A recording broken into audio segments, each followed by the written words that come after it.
สบายดีพี่น้องในคลิปนี้ที่พาพี่น้องมาใส่บาตรเทศบุญอยู่วัดพระธาตุพ้นงามพี่น้องมาคนเดียววันนี้เพราะว่าแม่นุ่งข้าวเบียงมาเกือบพอท่านใส่บาตร สั่งมูไว้บอกมูไว้ว่าให้เพิ่นทาในเด้อยันมาบ่ทันนะพี่น้องกะพอดีมาหอดได้ใส่บาตรคนเดียวคนสุดท้ายทำผุนบ่แม่ออกแม่แล้วก็บาตรสวรรค์อยู่ใช่ครอบครัวแม่ออกน้อยหลานแสงเจริญนี่กระจายอยู่แล้วก็50,000 กีบสาธุเกือบบ่ทันเนาะน้ำ2 แพ็คติดส่วนบนคนที่มีดอกกีวิญญาณของประธานผลต่อมาก็แม่ครอบครัวพอออกลงนี่กระจายอยู่120,000 กีบน้ำ7 แพ็คเนาะ7 แพ็คสาธุอุทิศส่วนบนส่วนกุศลนี้ดอกกีวิญญาณของประธานถูกใส่เงินบันเลยบอกนะบันเลยเนาะทำไมอาสาธุประกาศอนุโมทนาไม้เป็นพลวัตปัจจัยเป็นวิสัยตามส่งขออำนาจบุญกุศลส่วนนี้จงไปหาไปถึงดวงจิตวิญญาณของประธานเกี่ยวสิริปุญโญเกือบบ่ทันคอย5เจ้าโจมอันแก๊ส2 อันขึ้นในคอยนี่ค่ะทั้งหลังนี่แม่อันนี้มันเป็นผาใต้มีผาใต้ผาเขาเรียกว่าผาน้ำพ้นบ่แล้วก็ผาแบบนี้นะแล้วก็มีสมุดมีปีปึ่มแล้วก็มีมันมีหลายอย่างเลยของเนี่ยคู่นะโดยมัดของหลวงตาเหล็กจากนครนายกโดยเพิ่นเคยมาย่ามอยู่เพิ่นเคยมาย่ามตอนยาฐานยังโดยแล้วก็อันนี้แม่นอันพอท่องม่วนอยู่ไสเนาะเดี๋ยวอยู่ไทยบ่โดยพอท่องม่วนอยู่ไทยก็มีปัจจัยอยู่พอท่องม่วนวงไส้ซิดพอท่องม่วนวงไส้ซิดโดย200 บาทราคาน้อย100 บาทโดยจิตสมบูรณ์ส่วนนี้ดอกจิตวิญญาณของประธานแก้วสิริปุญโญเนาะแล้วก็แม่ออก100 บาทแม่ออกคนทิพย์โดยทิพย์ได้พรคนทิพย์ก็ได้โดยมีปัจจัยอยู่100 บาทก็100 บาทที่ประธานอุปทานเพื่อจิตสมบูรณ์ส่วนนี้ดอกจิตวิญญาณของประธานมีผ้าไตรผ้าน้ำพลเนาะหลายอย่างผ้าน้ำพลมีหลายอย่างอนุโมทนาบุญนำพ่อแม่ครูบาอาจารย์ทางทางไทยหลวงตาหลวงตาเหล็กจากนครนายกเนาะมันจะได้มาเกิดมาได้มาเยี่ยมมายามองค์ประธานเมื่อก่อนถูกจีว่าประธานยังมีชีวิตอยู่ทางหลวงตาเด็กทางฝั่งไทยนะก็มีพระจีวรมีพระวิดอมแล้วก็มีปัจจัยทางออกเป็นนายโยมทางฝั่งไทยเนาะที่ได้มาที่มาทานองค์ประธานจะโอเคสมบูรณ์สมบูรณ์ในอารมณ์ที่มีงานของประธานงานเองหรือว่ากันมาเองกับมุทนาบุญนำทางพ่อแม่ครูบาอาจารย์ออกเป็นแบบโยมเนาะที่อยู่ทางฝั่งไทยแล้วก็ทางไม่ออกขีดสแนลเนาะ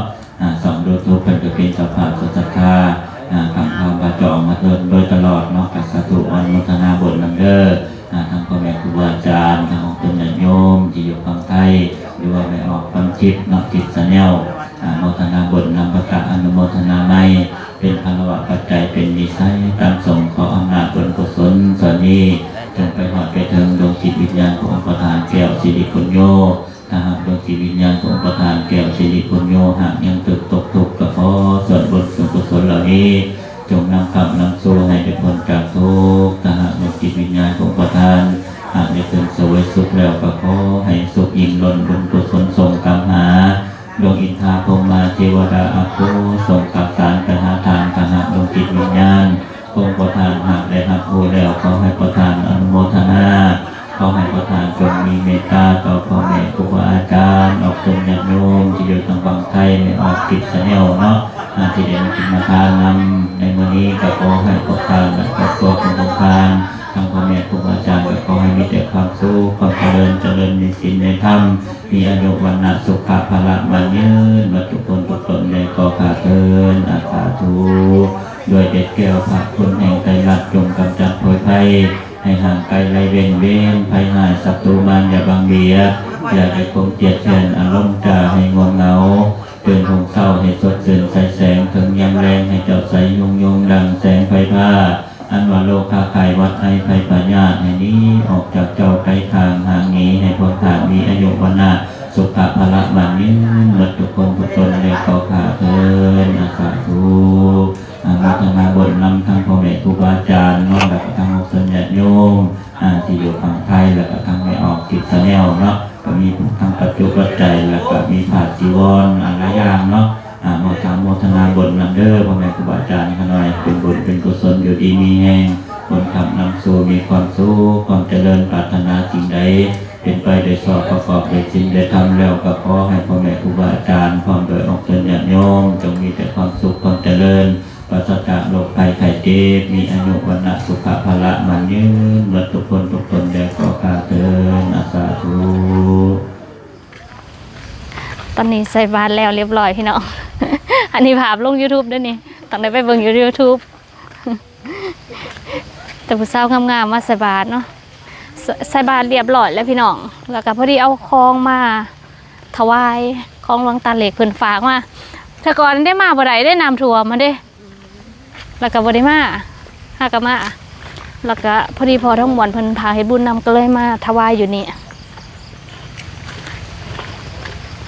เรียบร้อยแล้วพี่น้องตอนนี้กำลังสิพากันย่างไปถ่ายรูปอยู่เจดีย์คิดฮอดผู้สร้างเด้เนาะผู้สร้างแล้วก็บ่อยู่เลย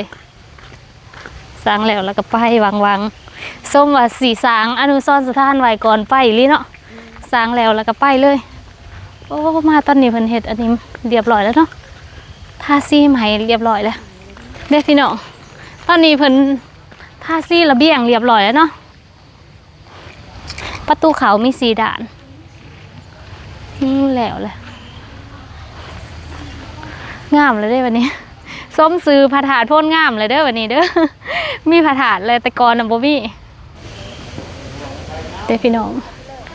พระธาตุเฮาตอนนี้งามเนาะเรียบร้อยแล้วอันนี้แม่นทั้งด้านหน้าป้าเที่ยวมาว่าตั้งแต่บ่ทันได้มีพระธาตุแต่ก่อนเนาะแต่ก่อนเป็นในนอกแถวนี่คือสิมีแต่ต้นม่วงนี่เพิ่นก็สิเฮ็ดคืออันน่ะอยู่ถาดโพนเลยพี่น้องคนมาบะมายังมาไหวนี่ทำลงเบ้งแล้วจังหวะไม่มีแล้วจะเปลี่ยน3 สันใส่มาครบแล้วยังเนาะมีหมดแล้วนี่ FC เด้อนี่มาใช่ไหมเขาว่าพี่ก่อนพี่เอาสบายดีสบายดีถูกอยู่ดีมีแห้งเด้อมา สาธุ มีบุญมีกุศลได้จะได้พบกันอยู่บนธรรมดา เนาะแม่นแล้วเนาะมากราบมาไหว้เพิ่นได้นี่มาไม่ไงเอาหน่อยอันนั้นเทียนจบหรือบ่เทียนจบหรือบ่คือว่าไปเฮียนมีหน่วยพ่อครอบครัวแล้วก็บำรุงบำรุงพี่น้องเด้ไม่ไงเพิ่นได้นี่น้ำหนาพาทากได้ไม่ไงหน่วยเพิ่นครอบครัวเด้อจ้าถูกน้ำได้ผู้ใดอยากมาบ้ามาบนมาได้เด้อพี่น้อง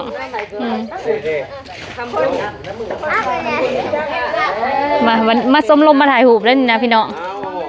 ไม่จะว่าไม่เอามาเลยแม่นั่งอันนั้นใส่เกิบไปแล้วลึกต้องใส่เกิบหมูไม่ใส่แล้วบ่จานบ่เขามาเฮ็ดบุญอยู่วัดพ้นงามมื้อนี้พี่น้องพอดีมาเจอ FC เนาะ FC เพิ่นมาเจอ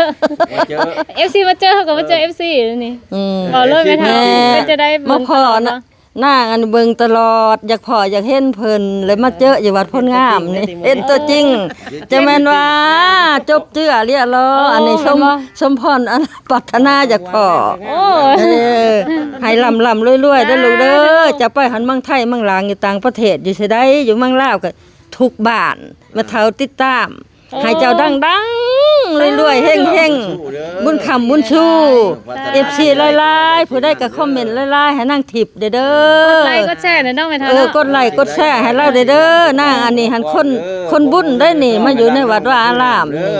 คนบุญเลยกันมาห่วงบุญห่วงกุศล แม่เฒ่านี่ก็อายุ70ป้ายก็ได้มาพอนี่ก็คนบุญพ่อเทวดาแม่น อืม อืมเกิดพร้อมกันทานแก้ว โอ้ จังว่า คือยังบ่คืออายุ75เนาะ อ่าลูกสาวนี่ก็คือกันแหล้วคืออายุ16 ปี เออ เจ้านี่16 ปีได้ลูกหล่ะให้เจ้าอยู่ให้มีสุขไปให้มีสุขนอนให้มีสุขลำรวยๆเฮงๆได้อลูกเด้อให้มันยืนขึ้นมาเฒ่าเด้อ ให้ลูกให้หลานเลี้ยงได้แม่เฒ่าบ่มีลูก เลี้ยงหมดบ้านเมืองเพิ่นก็สมภารบุญเจ้ามีผู้เบิงผู้แย่งลูกเพราะว่าใบบุญปรมีเจ้าสูงหมดสุขูสุคนนางขมีคือกันนางดาวพระสุขนางสมสนุกแล้วก็ลูกชายนี่ถ้าเปผู้ใหญ่เป็ดน่ะมาประจำอยู่นี่เพิ่นมานำผ้าบ้านเมืองมาเบิงผู้ใดมาเพิ่นก็บอกชี้แจงซ้ำแดงผู้ใดบ่จักเพิ่นแนะนำหมดฉันนะลูกกระชุดกระเพิ่นคือเจ้านี่แล้วมาสนบพบพ่ออันนี้ก็บุญพระปรมีเจ้าสูงแม่เฒ่าก็บุญลูกเต้าจะได้มาพบมาพอได้เห็นเนาะ ให้มีอายุอันนาสุขภาระมันยืนเด้อสุขภาระได้ส้มนะผู้ได้ส้มได้เห็นให้มีอายุมันยืนหมดสุขสุขคนให้ได้เงินเพชรหลายๆสิได้เอามาสร้างซาวัดลาพัฒนาผู้ได้กดก็ได้เนาะแม่นมามันทุกคนได้บุญเมื่อได้นี่ผู้ได้มาอยู่ทางเนาะเบิ่งชมก็ได้บุญคือกันได้บุญสุขสุขคนพี่น้องเจดีย์ของเฮาตอนนี้เนาะทั้ง4ด่านคิดหอยาด่านเด้บ่เห็นละมาเท่านี้มาหล่อถ่ายหูพี่น้องอันนี้ก็จะเป็นบอนฟังสมบัติเก่าแก่เนาะทีมนาคิดว่าอยากให้เพิ่นสร้างวันนี้แต่ว่าเพิ่นยาฐานน่ะเพิ่นบ่อยากรบกวนบ่อนดีนะพี่น้องอยากอนุรักษ์ไว้ก็แม่นความเพิ่นอยู่เด้นี่อันนี้ก็คือบอนฟังสมบัติ7ลำเกวียนในแต่ก่อนก็เพิ่นเสียดเป็นถาดได้นี่นะแต่ว่าเนื่องด้วยว่าหลายปีมาเนาะพี่น้องก็เรือประมาณเท่านี้แหละตำนานคนสับสมบัติ7ลำเกวียนเพื่อไปสร้างพระธาตุพนมพัดแล้วก่อนพ่อแล้วก็เลยได้ฟังไว้บนนี้แล้วก็บึ้งสางพี่น้องห่างจากนี้ไปก็สิเป็นบ้านบึ้งสางทางเมื่อบ้านบึ้งสางค่ะเป็นบ้านที่ว่ามีบึ้งหรือว่ามีน้ำเวลาเพิ่นเอาสางแก่ทรัพย์สมบัติมานะเพิ่นก็สิเอาสางครับพักไว้นี้แล้วก็ไปหากินน้ำเนาะกินน้ำก็ไปกินอยู่บึ้งสางพุ่นเลยพี่น้องก็เลยเอิ้นว่าบึ้งสางอยู่หันเลยมันมีบึ้งแต่ก่อนกระบนาจะมีสื่อแล้วพอดีเอาสางไปกินน้ำอยู่หันตลอดก็เลยกลายเป็นบึ้งสางกลายเป็นบ้านบึ้งสางในปัจจุบันนี้ส่วนที่เห็นอยู่นี่ก็คือเจ้าแม่จ้องว่องผู้เพิ่นสละชีวิตเนาะเพื่อเฝ้าทรัพย์สมบัติอยู่แห่งนี้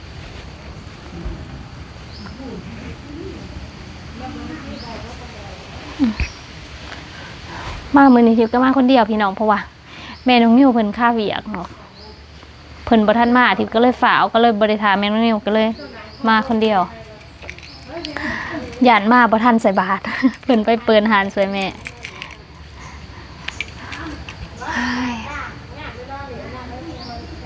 ใครแต่ว่ามื้อนี้มาวัดค่ะพอดีถือกับมือหมูมาเนาะแม่พอได้สั่งไว้บ่สั่นมาบ่ทันลีเลยนี่มันเสียไหวก็ได้ราคาก้อนว่ะตาแล้วบ่ได้มาอีกแล้วเนาะ ได้มาถวายเครื่องเรียบร้อยแล้วพี่น้องเฮาสิเขาไทยมื้อนี้บ่จังว่ามื้อนี้ยังเลยมาเฮ็ดให้เรียบร้อย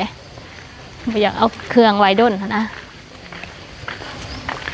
สำหรับคลิปนี้ก็สิจบไว้ประมาณนี้เด้อพี่น้องขอให้พี่น้องมีส่วนร่วมในบุญที่ทิพย์ทำมี